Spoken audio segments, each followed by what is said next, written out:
183rd session of আড্ডা at মায়া। আজ এই 183তম আড্ডায় যিনি আমাদের আজকে অতিথি হয়ে এসেছেন, এই অতিথি আমাদের আড্ডা অ্যাট মায়া যেদিন প্রথম শুরু হয়েছিল, অর্থাৎ প্রথম যে আড্ডা অ্যাট মায়া শুরু হলো সেই দিন তিনি আমাদের অতিথি হয়েছিলেন। তিনি দেবদত্ত গুপ্ত। দেবদত্ত গুপ্ত আমরা সবাই চিনি ওনাকে। উনি শিল্প ঐতিহাসিক, আর্ট হিস্টোরিয়ান, এবং শিল্প নিয়ে, শুধু শিল্প না, বিভিন্ন ধারার কাজ নিয়ে ওনার অনায়াস ব্যাপ্তি। অত্যন্ত বিদগ্ধ মানুষ, পড়াশোনা নিয়ে কাজ করছেন এবং শিল্প নিয়ে বিভিন্ন ধারার কাজে সব জায়গায় ওনার বিচরণ দেবদত্ত গুপ্ত। দেবদত্ত এখন কাজ করছেন, পড়াচ্ছেন সেন্ট জেভিয়ার্স কলেজে। বিভিন্ন বই বেরিয়েছে দেবদত্ত গুপ্ত, তার মধ্যে আমি নামগুলো বলি: এক কলি, কলকাতার শহর সূত্র; অবন ঠাকুরের ক্ষুদ্দূর যাত্রা, কলিকাতা চড়িয়াছে নড়িতে নড়িতে, হলুদ পাতার ডায়েরি, এবং আরও অনেকগুলো। আজকের আমাদের যে আড্ডা সেটা সম্পূর্ণ ছবি নিয়ে। তার নাম ক্যামেরার সামনে ঠাকুর পরিবার। ক্যামেরার সামনে ঠাকুর পরিবার শুনলেই আমাদের মনে অনেক ভাবনা তৈরি হয়, সেটা কেমন ছিল, সেখানে ক্যামেরা নিয়ে কি কাজ হয়েছিল, এবং ছবি, ফটোগ্রাফি সেখানে কতটা জায়গা জুড়ে ছিল। সেই সব কিছু নিয়ে দেবদত্ত আমাদের সাথে আজকে থাকবে, ছবি নিয়ে, কথা নিয়ে, গল্প নিয়ে, আড্ডা নিয়ে। দেবদত্ত গুপ্ত। শুভ সন্ধ্যা। সত্যি মানে প্রথম যেদিন এখানে আমরা আড্ডা দিতে এসেছিলাম সেদিন আমাদের বিষয় ছিল, আড্ডাটি ছিল কলের গান শোনা নিয়ে। সেখানে আমরা কলের গানে অনেকের গান শুনেছিলাম। তো আমার সবসময় মনে হয় যে অনেক জিনিস খুব অবহেলায় পড়ে থাকে, কিন্তু সেই অবহেলায় পড়ে থাকা টুকরো টুকরো জিনিসের মধ্যে অনেক শোনা যায় না, কিন্তু এরকম অনেক কথা লুকিয়ে থাকে। যে ধরনের কথা বহুবার বহুভাবে এই মায়ার স্পেসে মধুসন্ধ্যাদি যতবার ডেকেছেন ততবার এসে কিছু বলার চেষ্টা করেছি।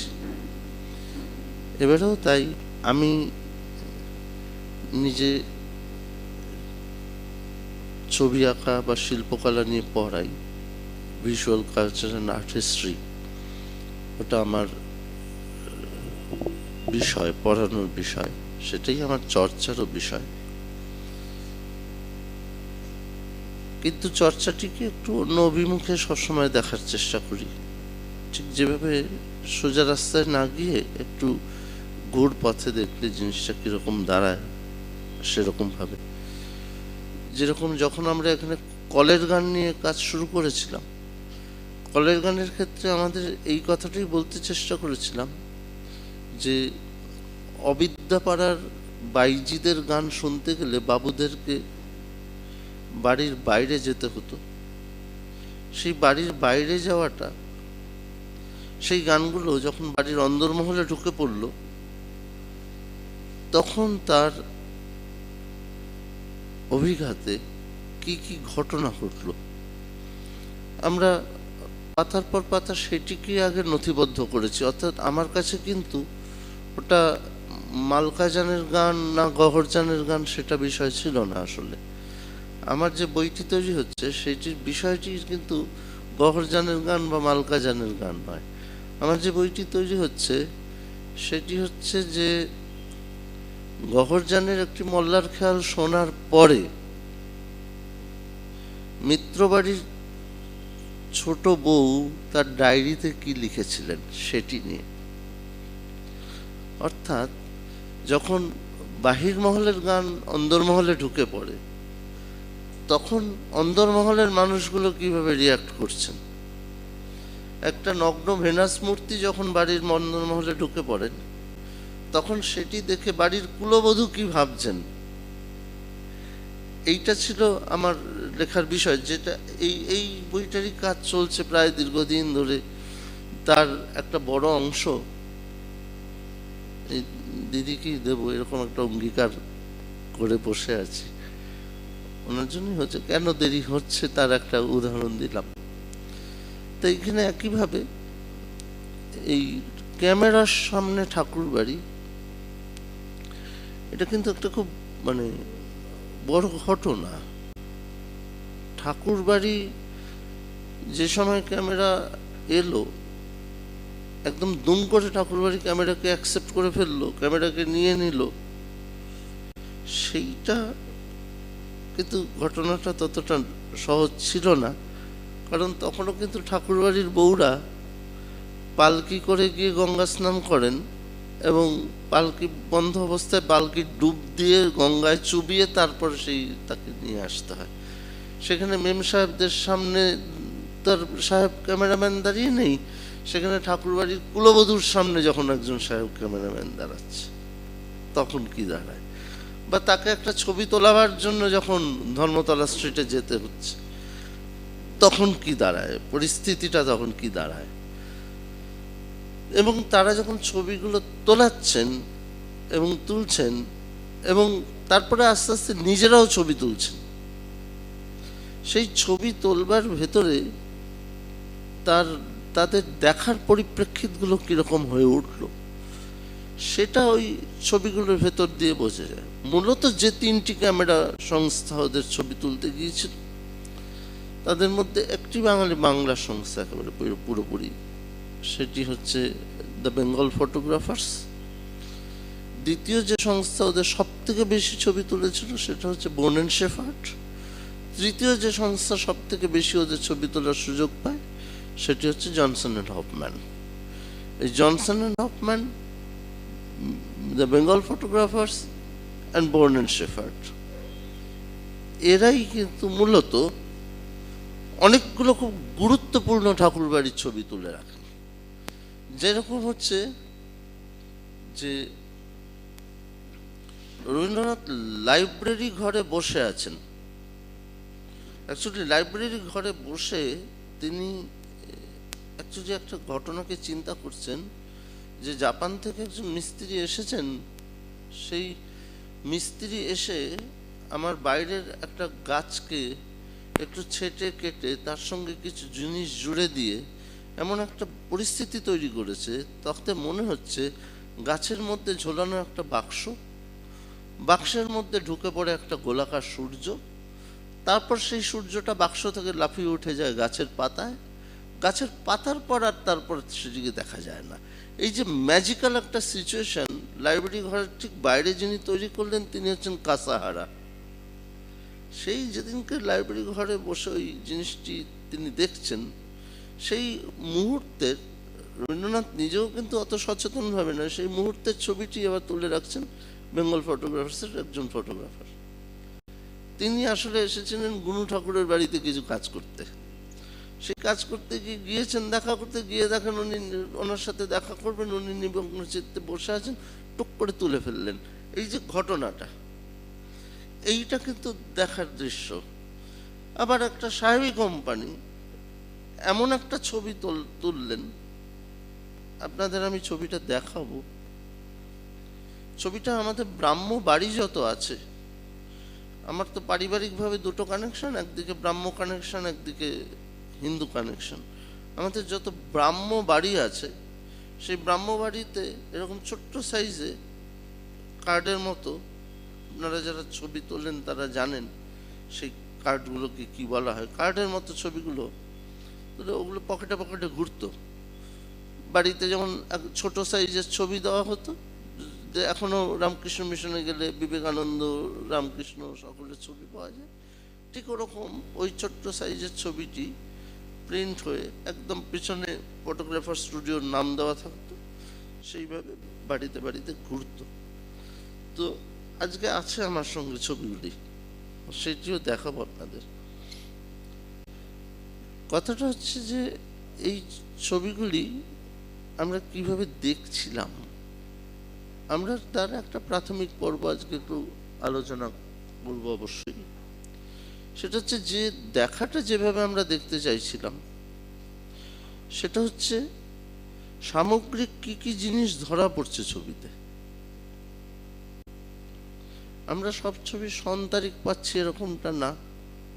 যারা রবীন্দ্র চর্চা করেন বা আরো ভবিষ্যতে যখন আরো চর্চাটিকে এগিয়ে নিয়ে যাব তখন এগুলি দেখব, তাতে যেটা বোঝা যাচ্ছে যে ছোট্ট বাচ্চা একটা শিশু জন্মাচ্ছে, সেইখান থেকেও ছবি তোলা শুরু হচ্ছে।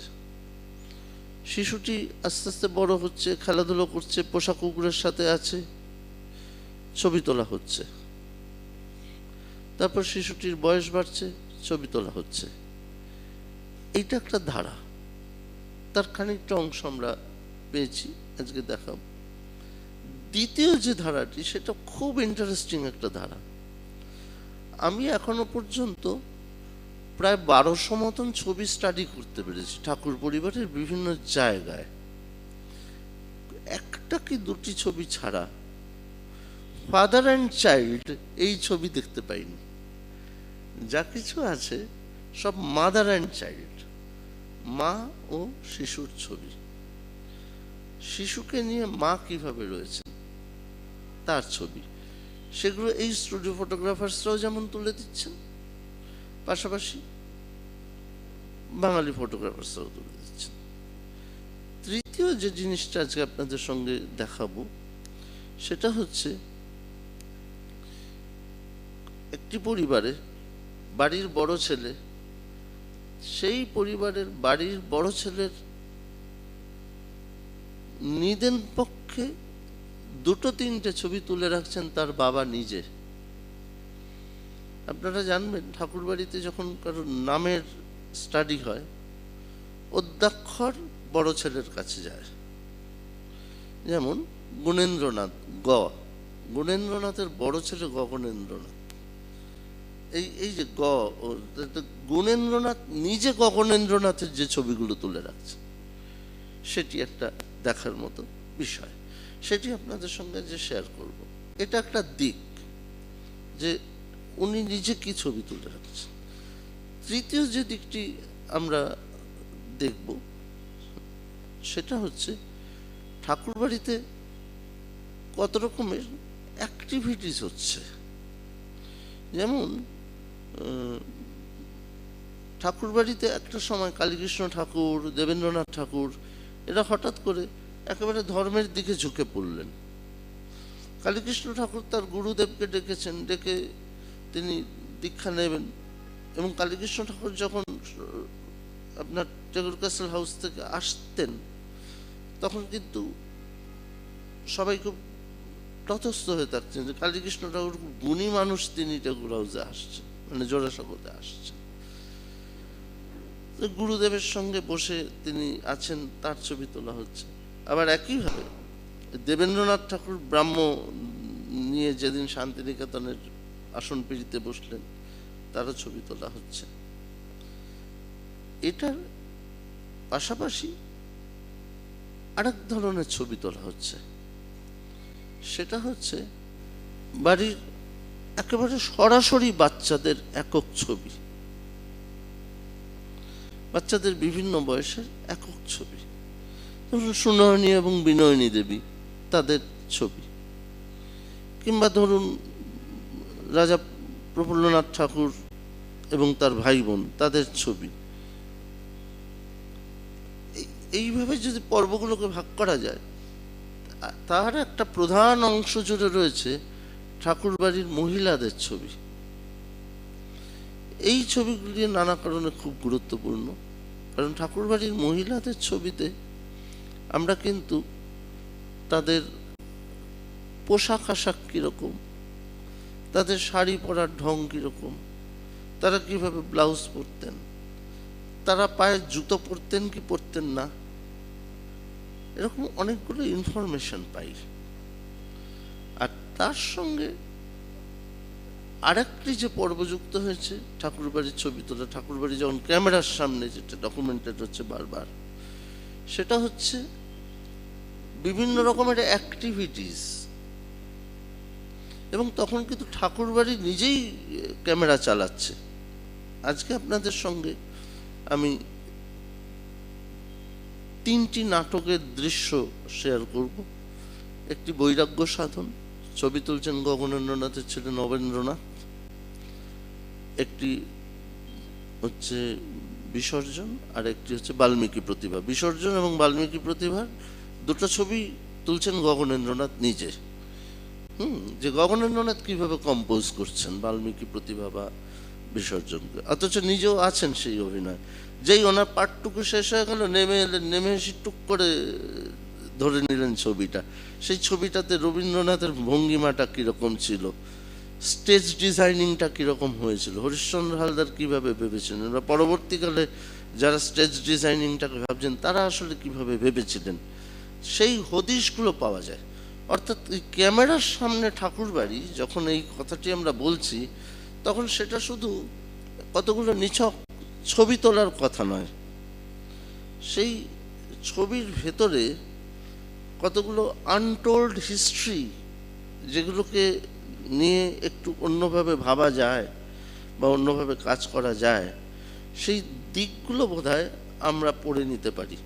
এবং আজকে তো ফটোগ্রাফির অনেকগুলো ল্যাঙ্গুয়েজ আছে। যেমন আমরা আগে কি করতাম, আগে যেটা করতাম, ক্যামেরা দিয়ে আমরা একটা মেমোরিকে আসলে ধরার চেষ্টা করতাম। আজকে যখন মোবাইলের যুগ হয়ে গেল, তখন আমরা মেমোরি থেকে বেরিয়ে গেছি, এখন আমরা মোমেন্টকে ধরি। এবং এখন আমরা আর মেমোরিকে অ্যারেস্ট করি না, মেমোরি থেকে এখন মোমেন্টকে ধরি। এবং প্রত্যেকটা মোমেন্ট খুব অল্প সময়ের জন্য আমাদের কাছে দামি, তারপরে আমরা আবার সেটাকে ডিলিট করি। একটা মোমেন্ট খুব অল্প সময়ের জন্য আমাদের কাছে দামি, যে কারণে দেখবেন মেট্রো রেলের সামনে দাঁড়িয়ে আছি, একটা ছবি তুলে ফেললাম, এয়ারপোর্টের গেটে দাঁড়িয়ে আছি, একটা ছবি তুলে ফেললাম, এরোপ্লেনের ভেতর বসে আছি, তার একটা ছবি তুলে ফেললাম। এই যে এখন আমরা মোমেন্টকে ধরি, এই কিছুদিন আগে এত বড় একটি বিমান দুর্ঘটনা, মর্মান্তিক বিমান দুর্ঘটনায় ওই একটা মোমেন্টের ছবি কিন্তু সারা পৃথিবীকে কাঁপিয়ে দিয়েছিল। এটাও হয়েছে যে মোবাইলে একটা মোমেন্ট ধরে রেখেছে একজন ডাক্তারের পরিবার, তার বাচ্চা কাচ্চা সবাই শুদ্ধ। তা এই যে জিনিসগুলো, অর্থাৎ একটা মোমেন্টের ছবিও তখন হয়তো মেমোরি হয়ে গেছে এরকম একটা জায়গায়। একটা এরোপ্লেনের দুর্ঘটনা একটা মোমেন্টাল পিকচারকে একটা পিকচার্স অফ মেমোরি তৈরি করে দিয়েছে। মুহূর্তে, একটা মুহূর্তে, একটা সিচুয়েশন, একটা ঘটনা সেটা তৈরি করেছে। অনেক কিছু পাল্টে গেছে যখন আর কি ইমপ্রেশনিস্ট আর্টিস্টরা যখন ছবি আঁকছেন, এমনিতেই তো তারা ব্রাত্য, তাদেরকে ফরাসি সালো থেকে বার করে দেওয়া হয়েছে। মানে প্রথম যাদের ছবি তোলা শুরু করলেন তারা সকলে মধুমাতাল, একদম রাস্তায় হুজ্জুতি করেন, মাতলামো করেন। এখন ডেফিনেটলি তার সামনে বসে তো ছবি আঁকতে গেলে হয়তো ওই শিশিটাই তো শিল্পীর মাথায় ভাঙবেন। এই যে একটা মানুষকে একদম টাটকা টাটকা দিনের বেলা ছবি তুলে তুলে রাখছেন, সেটার আবার প্রিন্ট নিচ্ছেন, সেটাকে প্রিন্ট নিয়ে স্কেচ করে রাখছেন, স্কেচ থেকে ওটাকে যখন ট্রান্সফার করছেন পেইন্টিংয়ে, তখন সেটা হয়ে যাচ্ছে যে অ্যাজ ইফ যেন সেই অ্যাবসেন্ট ড্রিঙ্কার উনি যেন রাতের বেলা বসে বোধহয় কিছু একটা করছেন।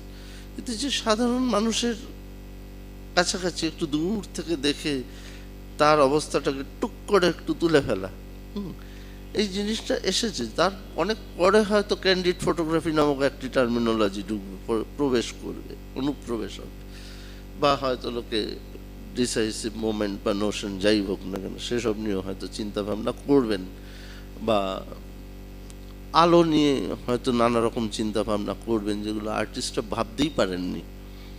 আর্টিস্টরা আলোটাকে দেখতেন, আলোটাকে নিয়েই তারা রোমান্টিসাইজ করতেন। ফটোগ্রাফার এসে বললেন আমি আলোটাকে নিয়ে রোমান্টিসাইজ করি না, আমি আলোটাকে অ্যালাউ করি। আমি কতটা অ্যালাউ করবো আলোটাকে অথবা কতটা করব না, সেটার উপর আমার ওই ছিদ্রটি ছোট কিংবা বড় হয় আমি নেগেটিভের গায়ে আলোটাকে কতটা লাগতে দেব অথবা কতটা লাগতে দেব না। হ্যাঁ, এই আগে কি হতো, আগে তো সূর্যের আলোটা এসে পুরো একদম ক্যানভাসের উপর পড়লো, অথবা আলোটা আমি পুরোটাই আলোকে অ্যালাউ করছি। এই যে পুরো আলোটাকেই অ্যালাউ করতে গিয়ে কি হচ্ছে, আমি সকাল 6টায় ছবিটা কিরকম, 7টায় ছবিটা কিরকম, 8টায় ছবিটা কিরকম, একটা ইমপ্রেশন তুলে রাখছি, সেইখান থেকে একটা ইমপ্রেশনিস্ট একটা ফ্যাক্টর তৈরি হয়ে গেল।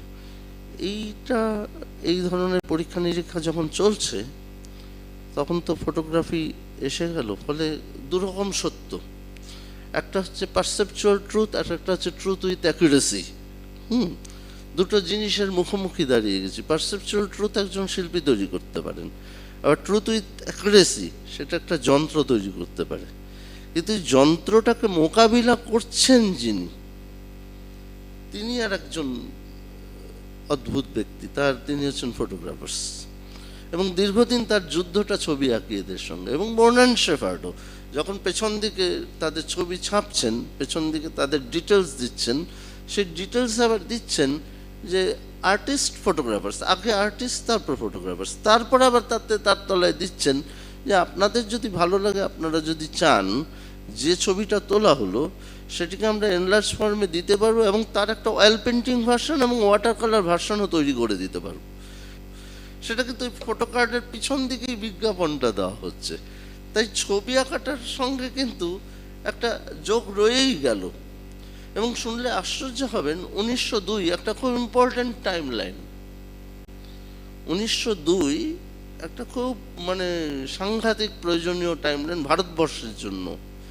একদিকে রেকর্ডিং মেশিন ঢুকছে, রেকর্ডে গলা বন্ধ হচ্ছে, ডিস্ক রেকর্ডের জন্য এমিল বার্নিলার এবং অন্যান্য ইঞ্জিনিয়ার্সরা আসছেন। বিবেকানন্দ চলে যাচ্ছেন, দেহ রাখছেন 1902। আবার ওই একই টাইম লাইনে সপ্তম এডওয়ার্ডের করোনেশন।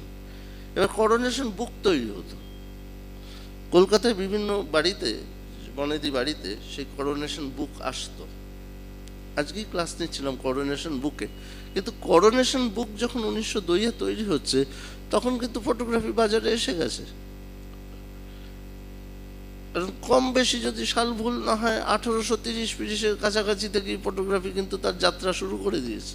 কিন্তু 1902 ইংল্যান্ডের রাজবাড়িতেও কিন্তু করোনেশনের টোটাল ছবি ছাপার যোগ্য যা ছবি, তার জন্য ফটোগ্রাফিকে কিন্তু অনুপ্রবেশ দেওয়া হলো না। ওটা কিন্তু অনুপ্রবেশ করেছে পেইন্টার্সরা, ছবি তারা এঁকেছে, তারা সমস্ত ছবি এঁকেছে, সেই ছবি ছাপা হয়েছে, আঁকা ছবি ছাপা হয়েছে। তার জন্য ফটোগ্রাফার্সদের কাছে এটা অনেকটা যুদ্ধের মতো। ওই একটা দীর্ঘ সময় পর্যন্ত যারা তবলা বাজালেন তারা হচ্ছেন সেকেন্ডারি আর্টিস্ট, পাশে থাকা শিল্পী। যারা তানপুরা বাজাচ্ছেন তারা হচ্ছে পাশে থাকা শিল্পী। এরকমটা চিরকালই সব শিল্পের ক্ষেত্রেই হয়েছে। কিন্তু তখন আবার দেখা যাচ্ছে যে আহমেদ জেনথেরাকোয়া থেকে শুরু করে জাকির হোসেন পর্যন্ত একটা লম্বা বিপ্লবের ধারা, যারা তখন আর পাশে থাকছে না, যারা একটা ইন্ডিভিজুয়াল আইকন হিসেবে নিজেকে প্রতিষ্ঠা করছেন। ফটোগ্রাফার্সের ক্ষেত্রে তাই, যে শিল্পীর একটা যেন শিল্পকলাকে যেন একটা চ্যালেঞ্জ করবার জন্য একটা যন্ত্র, আর এভাবে তা নয়। ওই ফটোগ্রাফিক যন্ত্রটিকে একটা মানুষ আলোটা কতটা অ্যালাউ করবো বা করবো না, তখন তো তিনি শিল্পী।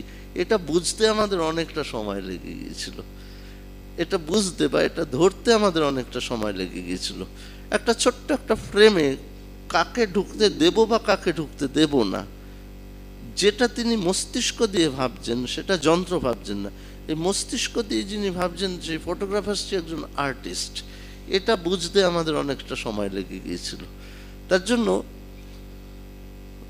ওরা দীর্ঘদিন সময় ধরে আর্টিস্টদের জিনিসকে ধার করেছে। ফটোগ্রাফির যাবতীয় কিছু তার অ্যাকচুয়াল সংজ্ঞা উচিত ল্যাব। কিন্তু দেখবেন ফটোগ্রাফির যাবতীয় কিছু, এই নিদেন পক্ষে সাধারণ পাড়ার মোড়ের দোকানদারটিও বলেন যে আমার নামটি হচ্ছে দেশ স্টুডিও বা ঘোষ স্টুডিও। স্টুডিও শব্দটি আর্টিস্টদের থেকে ধার করা। আর তারও আগে রেনেসাসের সময় স্টুডিওর শব্দ ছিল না, তখন ছিল বোত্তেগা বলে একটা শব্দ। সেই শব্দটি আরো ভারী অদ্ভুত। বত্তেগা হচ্ছে এমন একটি শব্দ যেখানে আর্টিস্ট শুধু মানে মাস্টার আর্টিস্ট যিনি, তিনি শুধু সই করেন, তার বাকি লোকটা তারা কাজটা করেন। যেমন কেউ তুলিটা বানান, কেউ রংটা বানান, কেউ পাথরটা গুঁড়ো করেন, কেউ রং কিভাবে পাবে সেটিকে গুঁড়ো করেন, তৈরি করেন।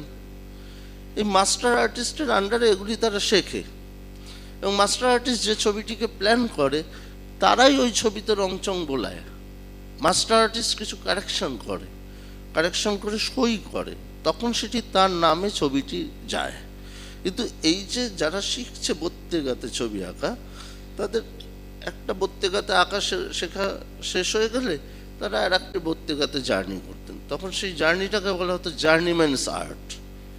সে আর একটা বত্তেগায় যেত, গিয়ে ছবি আঁকা দেখাতো, সেইখান থেকে সে আর একটা বত্তেগায় যেত, আবার ছবি আঁকা দেখাতো করে ফাইনাল যে বত্তেগায় শিখলো সেইখানের মাস্টার আর্টিস্ট তাকে বললেন যে বাপু, তোমার এতগুলো বত্তেগাতে তো তুমি কোথাও রং বানানো শিখলে, কোথাও কিরোস্কিউরো শিখলে, কোথাও ইতালিয়ান লাইট ফেলা শিখলে, কোথাও পার্সপেক্টিভ শিখলে, কোথাও টোনাল ভ্যারিয়েশনস শিখলে, এগুলো শিখে টিখে তুমি এবার একটা নিজের ছবি বানাও।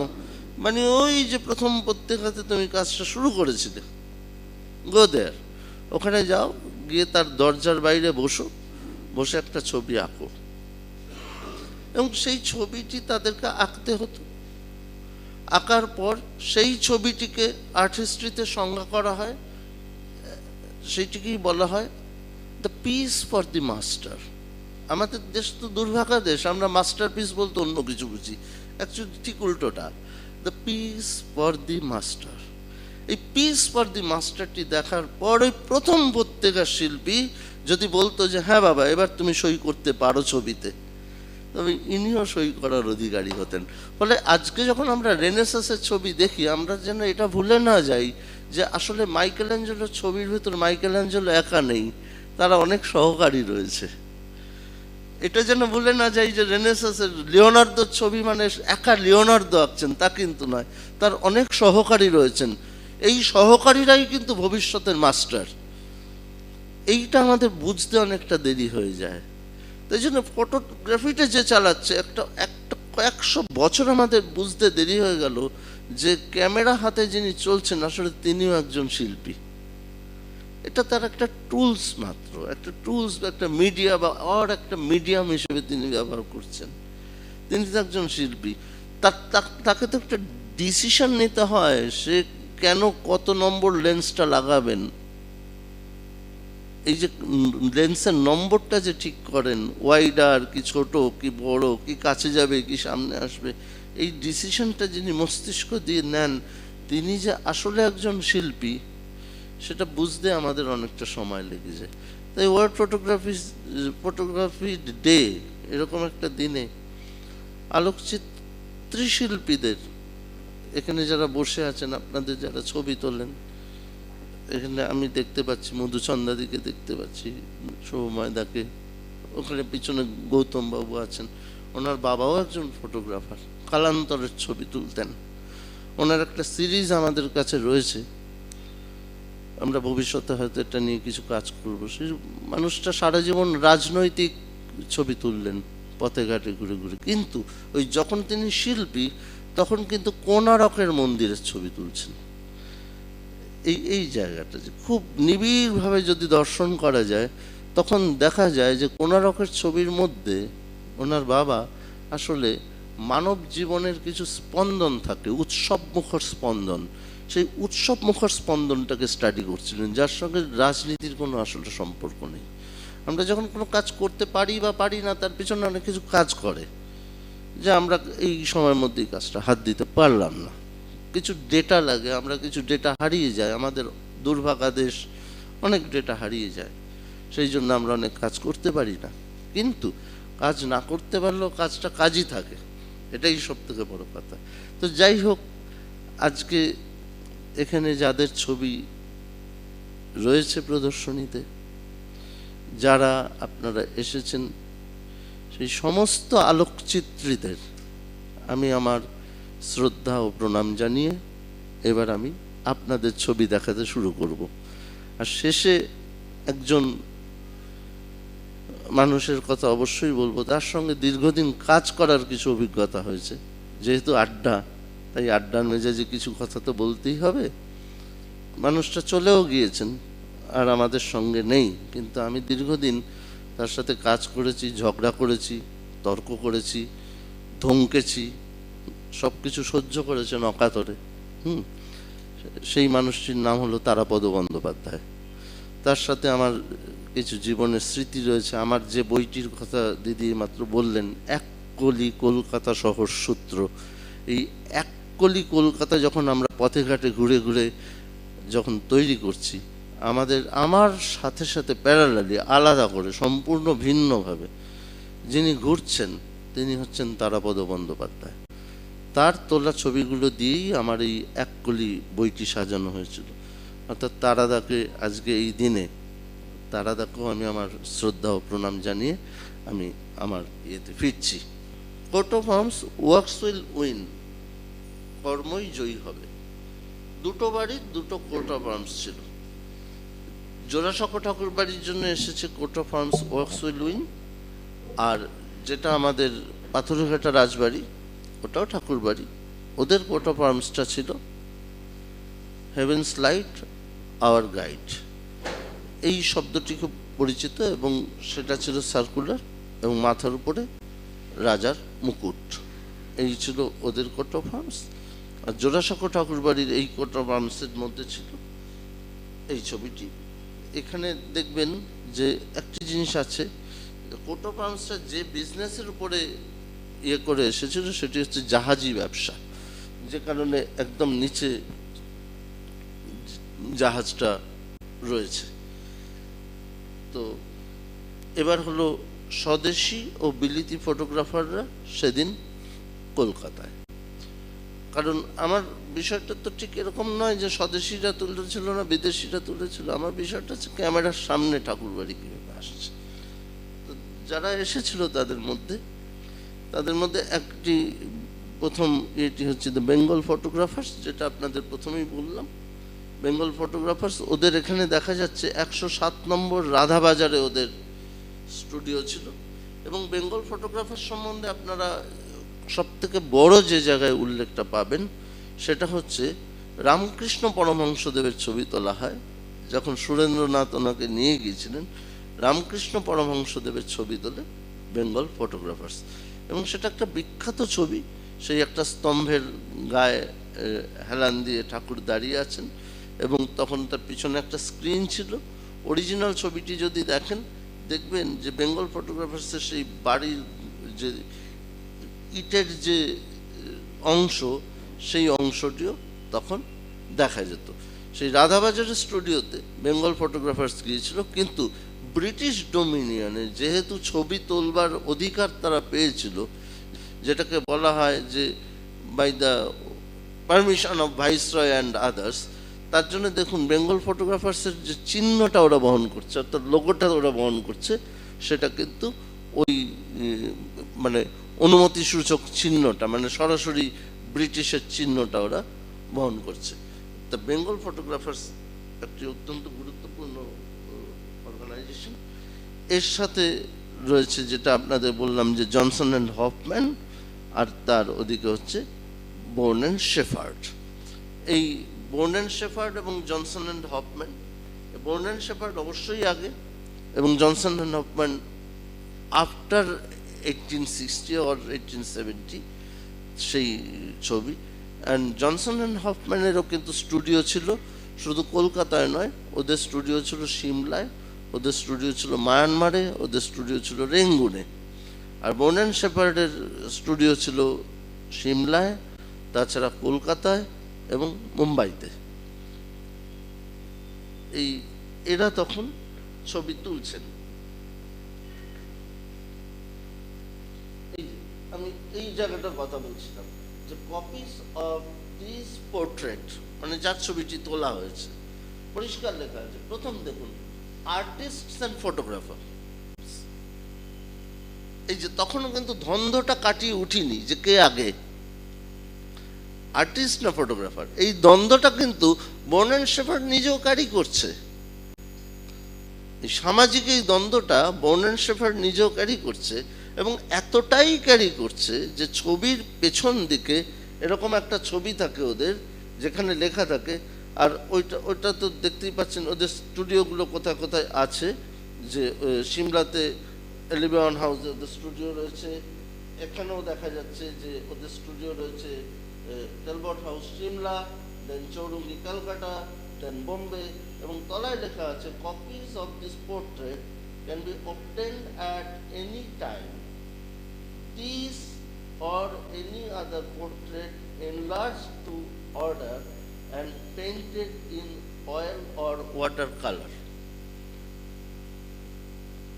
মানে তখনও কিন্তু বর্নন শেফার্ড ধরে নিচ্ছে যে এই ছবিগুলো তোলা হচ্ছে সাহায্যকারী ফটোগ্রাফ হিসেবে, যেখানে এই ছবিটির মাধ্যমে একটি অয়েল পেন্টিং এবং একটি ওয়াটার কালার প্রস্তুত করা যাবে।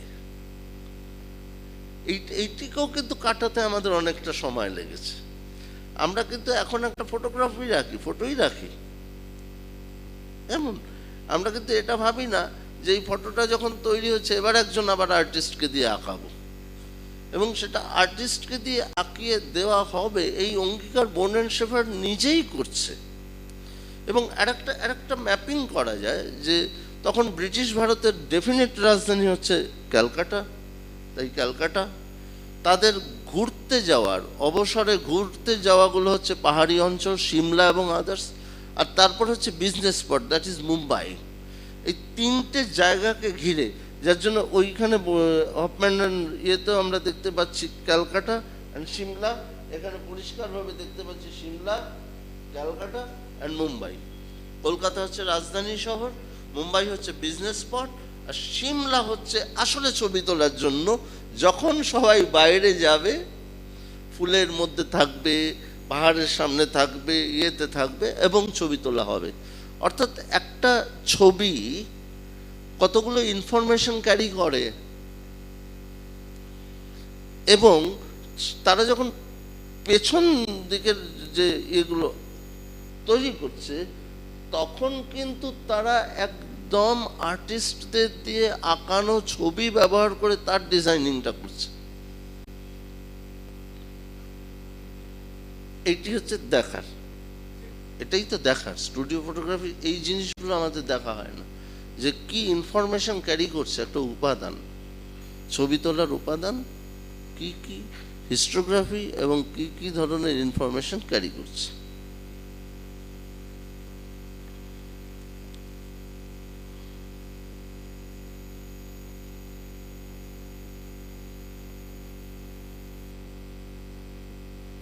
বিয়ের দিন তোলা ছবি গাওয়া হলো প্রেমের মিলন দিনে সত্য সাক্ষী যিনি অন্তরজামী নমিতারে আমি নমি নমি। একটু লক্ষ্য করুন ভালো করে, আমি আপনাদের বলে দিচ্ছি। এই ছবিতে রয়েছেন সমরেন্দ্রনাথ ঠাকুর, মানে গগনেন্দ্রনাথের যিনি সব থেকে ছোট ভাই, সমরেন্দ্রনাথ ঠাকুরের কন্যা সুপ্রিয়া ঠাকুর এবং তার স্বামী ব্রহ্মনাথ চট্টোপাধ্যায়। এবং দেখুন খুব ভালো করে লক্ষ্য করুন, দুবার দু ধরনের স্টুডিও অ্যারেঞ্জমেন্টে ছবিটা তোলা হয়েছে। চেয়ার লক্ষ্য করুন, ব্রহ্মনাথ কোথায় প্রথমে বসেছিলেন, তারপরে দেখুন ব্রহ্মনাথ কোথায় বসে আছেন। দুটি আলাদা আলাদা ছবি, দুটি আলাদা আলাদা ছবিতে দুটি ভিন্ন ভিন্ন আর্কিটেকচারাল অ্যারেঞ্জমেন্ট।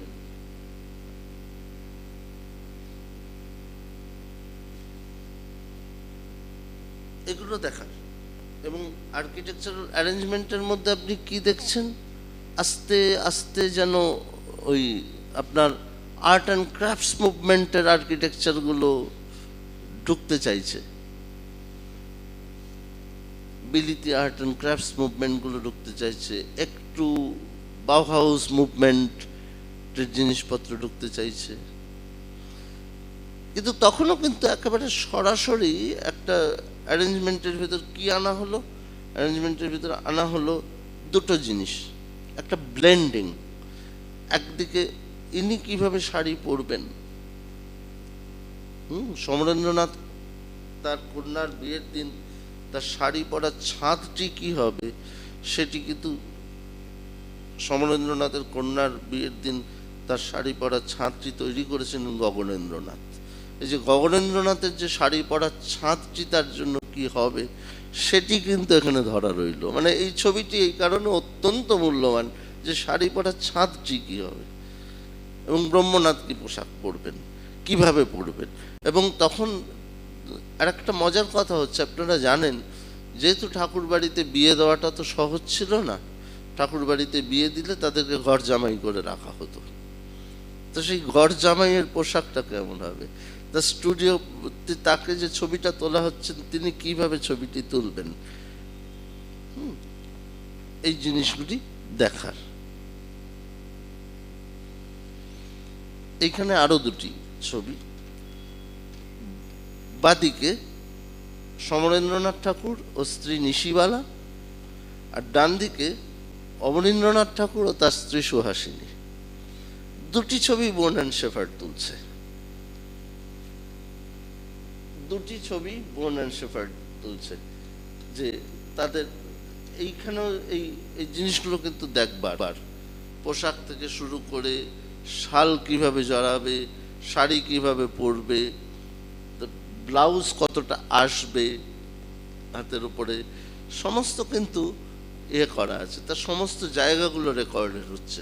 আমরা এটার উপর একটা ডিটেল কাজ আরো করছি, যে ওই দিনের বিয়ের কার্ড, আমন্ত্রণপত্র, রবীন্দ্রনাথের আমন্ত্রণপত্র যেমন রবীন্দ্রনাথ নিজে লিখেছিলেন, হ্যাঁ, সেরকম আমরা কিন্তু এদের প্রত্যেকের বিয়ের আমন্ত্রণপত্র কালেক্ট করে ফেলেছি।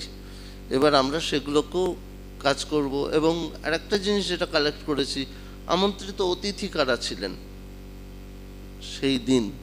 সেই দিনগুলির সময় আমন্ত্রিত অতিথি কারা ছিলেন, সানাই বাদক কে ছিলেন, কে বাজাচ্ছেন, তার একটা ডকুমেন্টেশন এই ফটোগ্রাফিগুলিকে সাপোর্ট করবে। তার একটা অংশ শুধু আজকে মধুচন্দাদির এখানে একটু দেখাচ্ছি।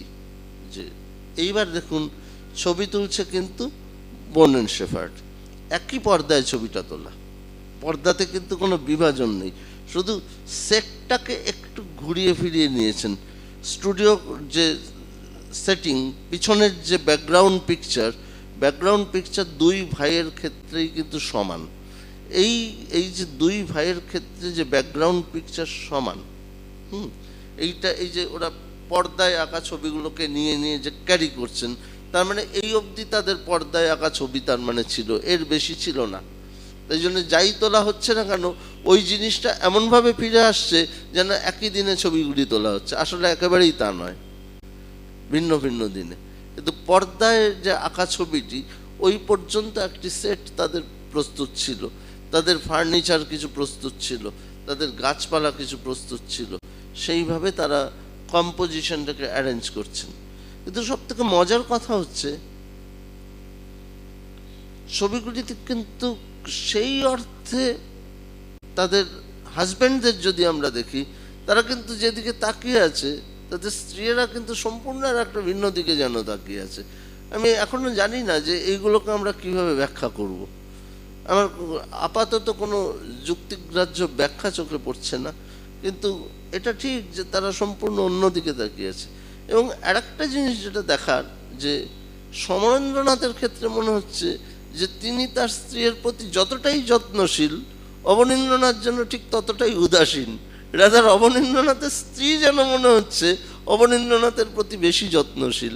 জানি না এইভাবে কথাগুলো বলা যায় কিনা, কিন্তু দেখে যেটুকু ভাব আসছে আর কি। এটিও খুবই মূল্যবান ছবি, এর স্টুডিও প্রপ পাল্টে গেছে। এই ছবিটি হচ্ছে অবনীন্দ্রনাথের মেজকন্যা করুণা ও তার স্বামী মণিলাল গঙ্গোপাধ্যায়। এখানে ওই সম্ভাব্য একই দিনে মণিলালের একটি আলাদা ছবিও তুলে রাখা হয়, সেই এটি পাওয়া যাচ্ছে। অর্থাৎ যেটা বলছিলাম যে বিয়ের দিন বা বিয়ের কাছাকাছি সময় বা বিয়েকে উপলক্ষ করে একটা হাজব্যান্ড ওয়াইফের ছবি একসাথে তুলে রাখার যে একটা বিরাট প্রবণতা, এটা কিন্তু ঠাকুর বাড়িতে ভীষণভাবে ক্যারি করছে ওরা। এই ছবিটি হচ্ছে গগনেন্দ্রনাথের পুত্র কনকেন্দ্রনাথ ঠাকুর ও তার স্ত্রী সুরমা দেবী। এখানে যেমন মানে সুরমা দেবী যেমন তার মতো করেই যেন উদাসীন, মানে একটা অদ্ভুত ওই ছবি তোলার মুহূর্তের একটা অদ্ভুত রকমের একটা সিচুয়েশন পাওয়া যায়। সেটা কি ক্যামেরাম্যানের কারণে না অন্য কোনো কারণে, সেটা এখন আমরা ঠিক জানি না। কিছু কল্পনা করে নেওয়া যেতে পারে, কিছু কল্পনাকে উজিয়ে দেওয়া যেতে পারে। আর রবীন্দ্রনাথ জীবন স্মৃতিতে লিখেছিলেন এখানের ঘটনা ওখানে, ওখানের ঘটনা এখানে করিতে কোনো দোষ নাই। হ্যাঁ, এইভাবে হয়তো আমাদেরও কিছু কিছু ছবিকে মিলিয়ে নিতে হবে। এরপরে যেটা আসে সেটা হলো ক্যামেরায় ধরা রইল ছেলেবেলার নানা সময়। আমি প্রথমেই যেটা বলেছিলাম, প্রথম ছেলেবেলা।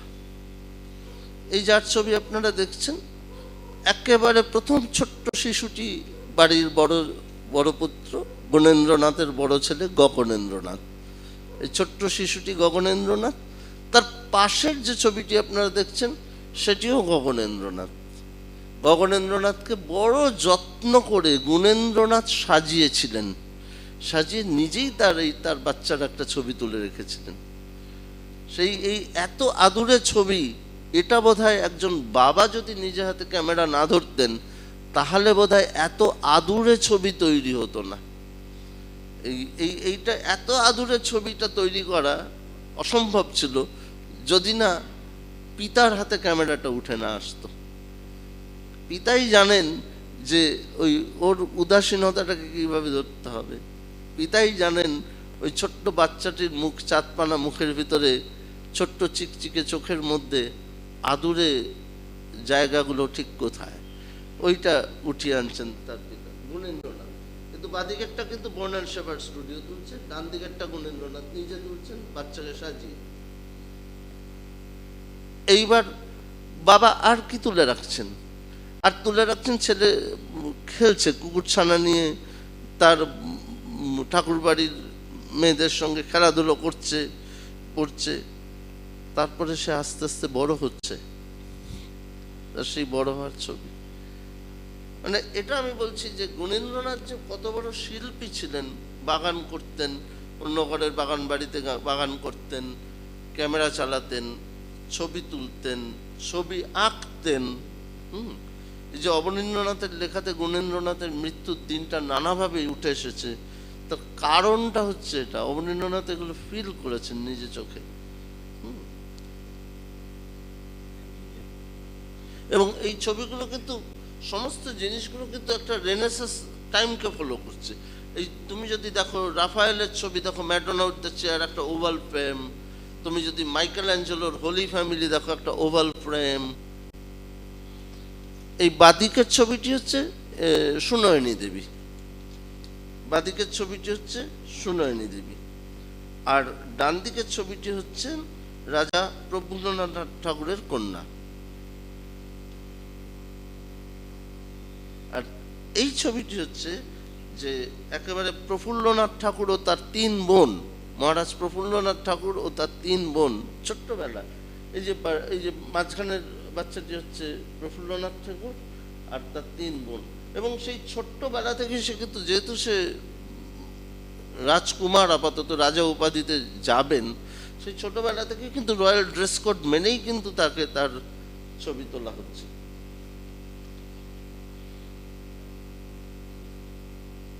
এবার যে দ্বিতীয় দিকটার কথা বলেছিলাম সেটা হচ্ছে রাফায়েলের ছবির অনুপ্রেরণায় তোলা হলো মা ও শিশুর ছবি।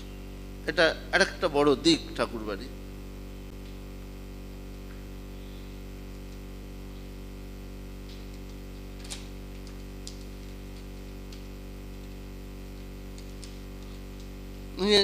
একদম বাদিকে হচ্ছেন সুরেন্দ্রনাথ ঠাকুরের স্ত্রী সুরমা দেবী, আর মাঝখানে হচ্ছেন ঠাকুরবাড়ির আরেকজন মেয়ে উমা শশী, আর ডান দিকে হচ্ছেন অবনীন্দ্রনাথ ঠাকুরের মা আর অবনীন্দ্রনাথ, সুহাসিনী আর অবন, এই যে ডান দিকে।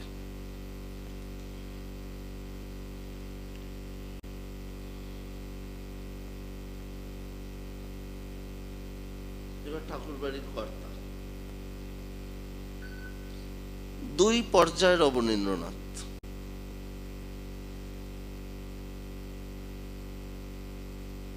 বাদিকের ছবিটি মোনান শেপার্ডের তোলা, ডান দিকের ছবিটি আপনারা নিজেই জানেন যে তার বড় দাদা গগনেন্দ্রনাথ তুলে রাখছেন। এইটি খুব ইম্পর্টেন্ট ছবি। এই ছবিটি আজকে আপনাদের আমি এইটির অরিজিনালটা শেয়ার করব। তার পিছনে অবন ঠাকুর নিজেই লিখে রাখছেন যে এটা হচ্ছে official dress for the Indian vice principal. 1908 সালে যখন উনি ভাইস প্রিন্সিপাল হিসেবে গভর্নমেন্ট আর্ট কলেজে জয়েন করলেন, তখন এই ছবিটি তোলা হলো। এবং উনি যখন হ্যাভেলকে জানাচ্ছেন যে ভাইস প্রিন্সিপালের ড্রেস হওয়া উচিত, তখন তিনি বলেছিলেন যে রবি কাকা তো বলেছিলেন রবি বর্মার ছবি দেখতে, তাই দুজনের কথাই থাক, আমাকে একটা রবি বর্মার মতো না হলেও, ও তো মাথায় পাগড়ি টুপি পরতো, আমাকে একটা পাগড়ি টুপি বানিয়ে দিও। সেই পাগড়ি টুপি কিন্তু ভাইস প্রিন্সিপালের পোশাকের মধ্যে ইনক্লুডেড হলো। One and only Indian vice principal যিনি এই পোশাকটি পরে 1908 সালে ছবিটি তুলতে পেরেছিলেন। অবনীন্দ্রনাথের বড় পুত্র অলোকেন্দ্রনাথ ঠাকুর।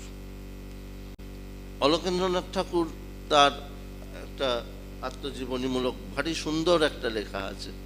সেই লেখাতে একটি ভারী সুন্দর কাহিনী রয়েছে যে গগনবাবুর যিনি কনিষ্ঠ পুত্র নবেন্দ্রনাথ ঠাকুর, ওনার তোলা ছবিও দেখাবো।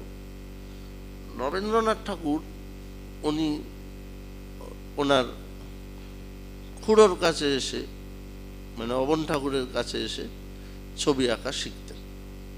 অবন ঠাকুর শেখাতো, কারেকশন করতেন, শিখতেন, কারেকশন করতেন, শিখতেন।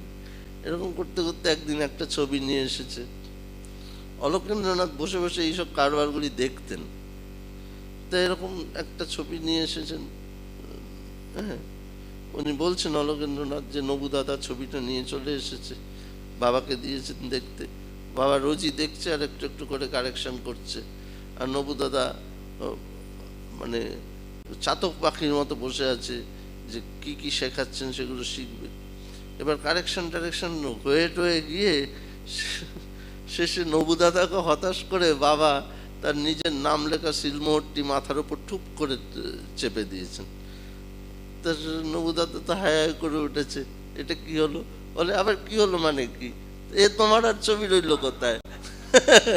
এটা তো আমার ছবি হয়ে গিয়েছে। তাই ও তোমার ছবি না, ওটা আমারই ছবি।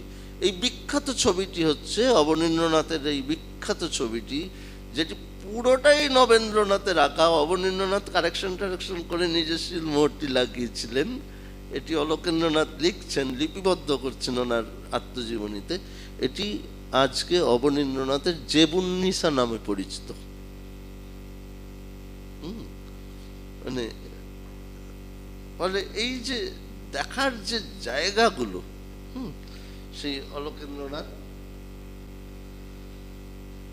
ইনি একজন ঠাকুর বাড়ির অবশ্যই একজন দুঃখী মানুষ। ইনি হচ্ছেন দীনেন্দ্রনাথ ঠাকুর, যাকে রবীন্দ্রনাথ বলেছিলেন দিনু আমার সকল গানের ভান্ডারী। কালীকৃষ্ণ ঠাকুর, যিনি জোড়াসাঁকো ঠাকুর বাড়িতে আসলে বলেছিলাম যে সবাই তটস্থ হয়ে যান। বিলিতি ফটোগ্রাফারের ক্যামেরার সামনে সেদিন ঠাকুর বাড়ির অন্তঃপুরিকারা। একদিকে সুনয়নী দেবী, বিনয়নী দেবী বেশ খানিকটা বড় হয়েছেন। অবন গগনের দুই বিশ্ববিখ্যাত ছোট বোন। সুনয়নী দেবী তো বড় শিল্পী, বিনয়নী দেবীও তাই। আর পাশের জন হচ্ছেন সমরেন্দ্রনাথ ঠাকুরের কন্যা সুপ্রিয়া।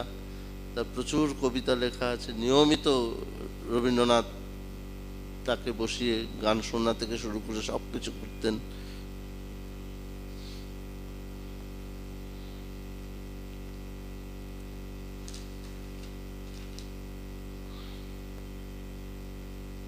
আর এটি হচ্ছেন অবনীন্দ্রনাথের স্ত্রী সুহাসিনী দেবী, আর এটি প্রভাতনাথ চট্টোপাধ্যায়ের স্ত্রী কনকপ্রভা দেবী। এইবার আর একটা ছবি দেখাচ্ছি, এটি হচ্ছে না কোনো সাহেবী ফটোগ্রাফারের তোলা নয়, খোদ গগনেন্দ্রনাথের তোলার পর সেটাতে অবনীন্দ্রনাথ আবার ওয়াটার কালারের ওয়াশের টাচ দিয়েছেন। এটি এখন ইনটাকের কাছে আছে। এটি খোদ গগনেন্দ্রনাথের তোলা ছবি, অবন এবং গগনের মায়ের ছবি। এবার হচ্ছে সাহেবী ক্যামেরায় আর গগন ঠাকুরের তোলা ছবিতে ধরা রইল ঠাকুর বাড়ির অন্য কথা।